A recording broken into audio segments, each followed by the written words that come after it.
Hi, Mama. Welcome back. And if you're feeling stuck in your daily grind, coffee in hand, chaos all around you, and wondering if there's more to life than dishes and diapers, you're in the right place. I'm Kathleen, your mom friend and guide, and today we're brewing up more than just a little cup of coffee. We're tapping into the magic of manifestation to help you to create a life that you love with one of my most favorite games ever. But let's rewind. Let's start there. My personal manifestation journey. When I was, in my 20s, I kind of started getting curious with books like The Secret, The Alchemist, but I kept falling back into old patterns. It was always like you read a book, you had your hopes up, but no real change happening. And everything shifted when I realized that, a lot of my thought patterns are the block. And of course, now manifestation is kind of start to be part of my life, or it's part of all of our lives. We might just use it in our favor or we don't. And sometimes we make the right choices and many times we're not.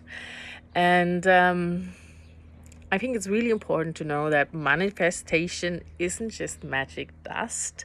It's pretty much a journey to self-awareness and even more so to absolutely self-love.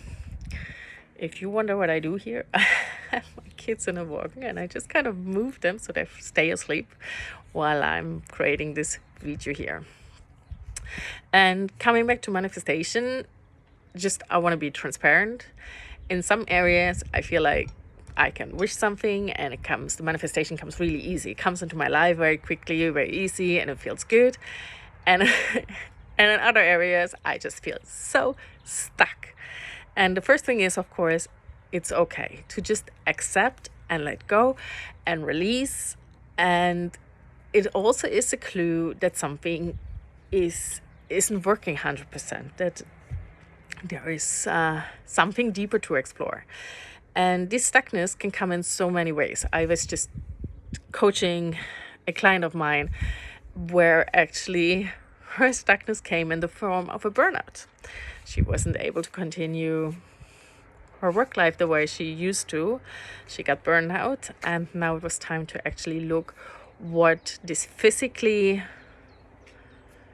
how shall I say, this physically burnout, what it meant, and what were the blocks that's causing her that stress that she felt she couldn't continue her life the way she wanted before.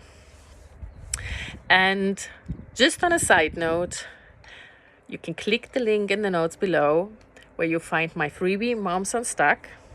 And this is actually a tool where you get already questioned to see where your blocks are, and you get some ideas of how to move the blocks. So it's a great tool and it's a great starting point.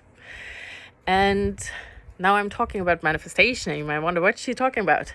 So many people think manifestation is all woo-woo, but it's actually absolutely rooted in science. It's a lot of quantum physics.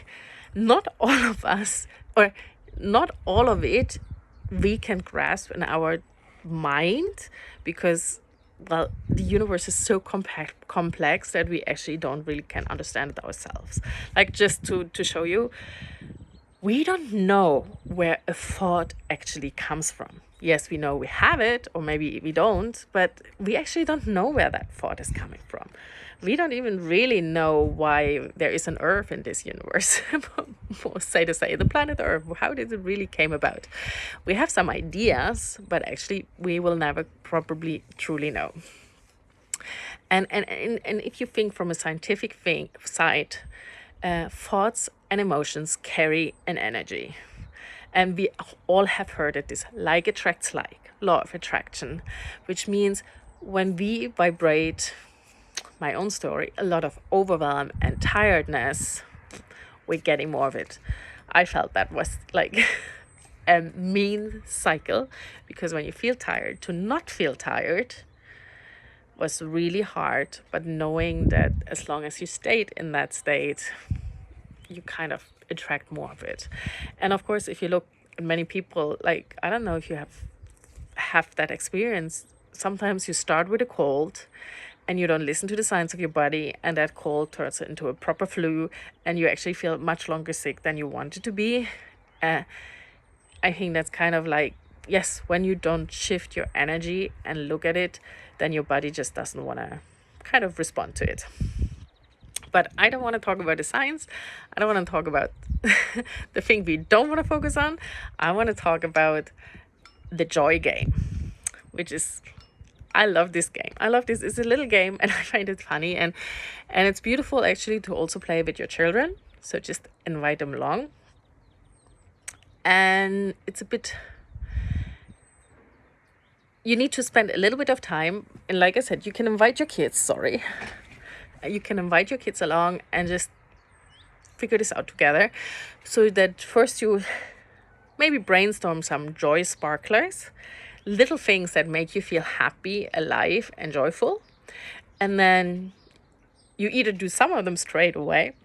You're having the habit of always just including them. So that is a cool thing when you really know things that make you joy, make them a habit. And then just schedule them into your calendar. What is always the saying, if it's not in your calendar, it ain't gonna happen. So schedule it in.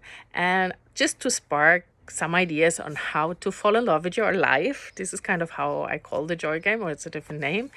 For me personally, it's my first cup of tea. This is kind of sacred, and it's so habitual. And every morning I have my first sip. I actually take a breath. So for me, this has become really, yes, this grounding ritual in the morning. I see my tea. I know this is kind of a sacred moment that will set me up for the day. I talked, I don't know, last week or 2 weeks ago about this mind movies.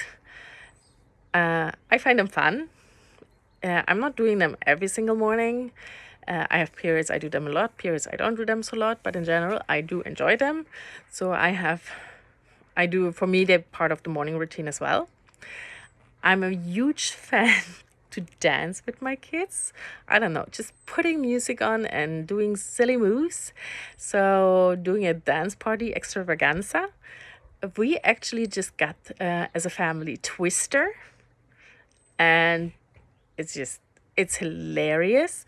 And yes, you hear me right when I say I'm scheduling Twister time into our weekly, or not every week, but I do schedule it in so I don't forget that this is a fun activity that brings joy actually to the whole family. We do laughter yoga, or whatever you want to call it. It's not something we do very often, but once in a while we will just say, oh, we haven't laughed enough today, and we just start doing fake laugh that turns into real laugh, and have a good giggle anyway. That was. We're a lot out on the water or by the water. Both me and my kids, we just absolutely crazy, and there is just something about water that is bringing always joy to us. If I feel the mood is dipping in the family, something I like to play with myself or with my kids is the gratitude game. So literally each of us says 3 things we're right now enjoying or grateful about. Of course, any type of play will bring you into the joy mood. If you really play with your kids, you're present, and pretty much being present is for most of the time quite enjoyable, because you stop caring about what is in your past and you don't need to worry about the future. You're just there, and it's good. You play. Like, this is really, really beautiful.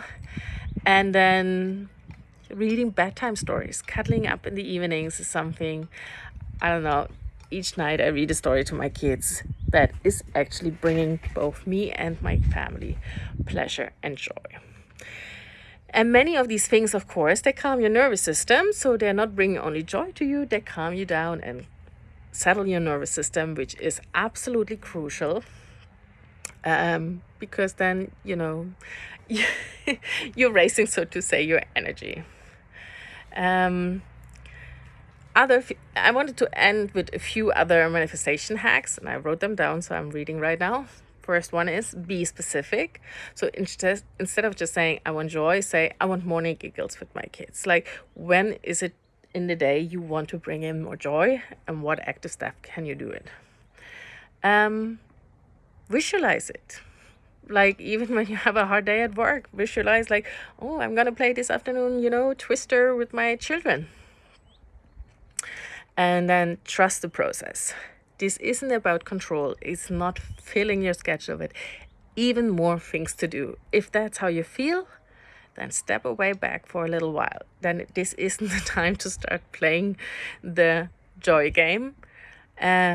But having joy is something so simple, available to us most of the time, and yet as grown-ups, something we forget doing.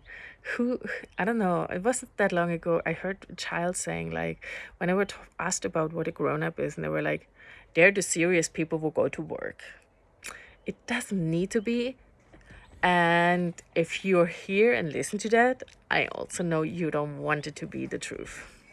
So you're not stuck, mama. You're just ready to rise when you listen to this.